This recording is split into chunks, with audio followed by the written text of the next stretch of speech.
여호야김 시대에 바벨론의 왕 느부갓네살이 올라오매 여호야김이 3년간 섬기다가 돌아서 그를 배반하였더니 여호와께서 그의 종 선지자들을 통하여 하신 말씀과 같이 갈대아의 부대와 아람의 부대와 모압의 부대와 암몬 자손의 부대를 여호야김에게로 보내 유다를 쳐 멸하려 하시니 이 일이 유다의 임함은 곧 여호와의 말씀대로 그들을 자기 앞에서 물리치고자 하심이니 이는 므낫세의 지은 모든 죄 때문이며 또 그가 무죄한 자의 피를 흘려 그의 피가 예루살렘에 가득하게 하였음이라. 여호와께서 사하시기를 즐겨하지 아니하시니라. 여호야김의 남은 사적과 행한 모든 일은 유다 왕 역대지략에 기록되지 아니하였느냐. 여호야김이 그의 조상들과 함께 잠에 그의 아들 여호야긴이 대신하여 왕이 되니라. 애굽 왕이 다시는 그 나라에서 나오지 못하였으니 이는 바벨론 왕이 애굽 강가에서부터 유브라데 강까지 애굽 왕에게 속한 땅을 다 점령하였음이더라. 말씀과 함께 할 수 있는 시간이 얼마나 귀한지 모릅니다. 오늘 하루도 말씀을 꼭 붙잡고 힘차게 걸어가시기를 바랍니다. 국가의 주권을 빼앗겨버린 상황에서도 하나님께로 돌이키지 않았던 여호야김은 어떻게 되었을까요? 오늘 본문은 그의 인생의 끝자락이 어떠했는지 잘 보여줍니다. 본문 1절에 보면 여호야김 시대에 바벨론 왕 느부갓네살이 올라왔다고 되어 있습니다. 결국 유다는 애굽과 바벨론이라는 강대국들 틈바구니에 놓이게 되었죠. 당시 국제 정세는 마치 다윗과 골리앗의 대결을 연상케 합니다. 다윗은 힘없는 소년이었고 골리앗은 힘이 어마어마한 장수였죠. 이미 승패는 정해져 있는 듯 보였습니다. 하지만 뚜껑을 열고 보니 승리는 다윗의 것이었습니다. 이 사건은 성경 역사 중 가장 위대한 반전으로 남게 되었죠. 사실 여호야김도 다윗처럼 반전의 역사를 이룰 수 있었습니다. 여호야김이 전능하신 하나님을 붙잡았다면 아마 역사의 물줄기는 바뀌었겠죠. 하지만 여호야김은 현실에만 민감했습니다. 바벨론과 애굽의 동향을 살피기에만 바빴죠. 결국 여호야김은 강대국 사이에서 이리저리 휘둘리는 처지가 되었습니다. 그렇다면 여호야김이 이렇게 몰락한 원인은 무엇일까요? 하나님의 말씀에 민감하지 않았기 때문입니다.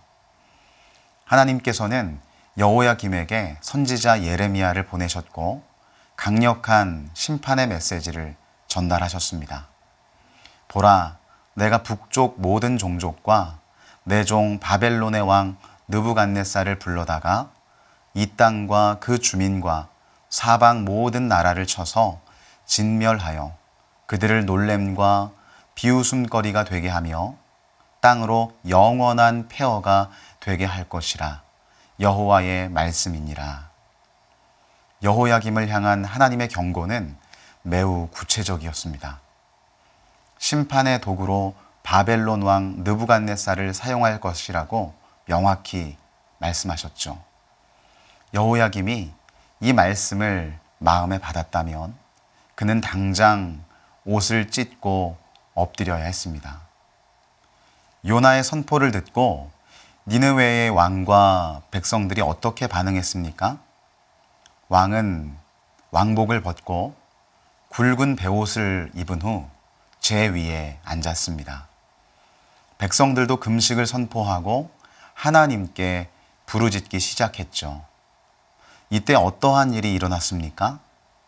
요나서 3장 10절에는 하나님이 그들이 행한 것, 곧 그 악한 길에서 돌이켜 떠난 것을 보시고 하나님이 뜻을 돌이키사 그들에게 내리리라고 말씀하신 재앙을 내리지 아니하시니라 라고 말씀합니다.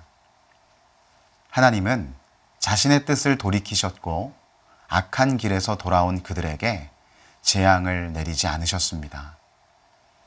여호야김에게도 충분한 기회가 있었습니다. 하지만 그는 돌이키지 않았습니다.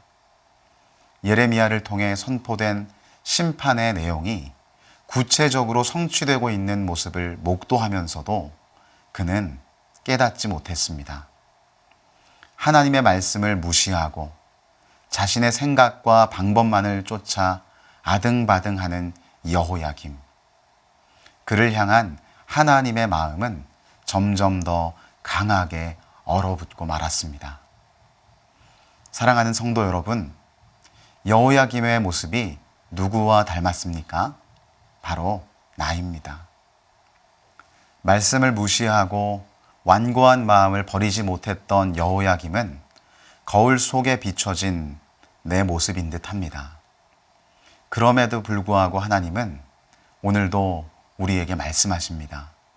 돌이켜 회개하라고 하십니다. 내 이름으로 일컫는 내 백성이 그들의 악한 길에서 떠나 스스로 낮추고 기도하여 내 얼굴을 찾으면 내가 하늘에서 듣고 그들의 죄를 사하고 그들의 땅을 고칠지라. 하나님은 말씀에 반응하여 악한 길에서 떠나는 자들을 반드시 고치십니다. 지금도 하나님은 애끓는 심정으로 우리를 기다리고 계십니다. 이제 선포된 말씀을 가슴에 안고 우리를 고치시는 하나님께로 나아가시기를 주님의 이름으로 간절히 축원합니다. 기도하시겠습니다. 하나님 아버지, 오늘도 여호야김의 인생을 우리 앞에 펼쳐주시면서 우리를 교훈하여 주시니 감사합니다. 끝끝내 하나님 앞으로 돌이키지 않았던 여호야김. 그러나 우리들은 하나님의 고치심을 사모하면서 우리의 죄에서 돌이켜 하나님 아버지 품으로 나아가게 하여 주시옵소서. 오늘도 순례의 여정을 걸어갈 때 우리와 늘 함께 계시는 여호와 하나님께 우리의 시선을 두게 하여 주시옵소서. 예수님의 이름으로 기도합니다. 아멘.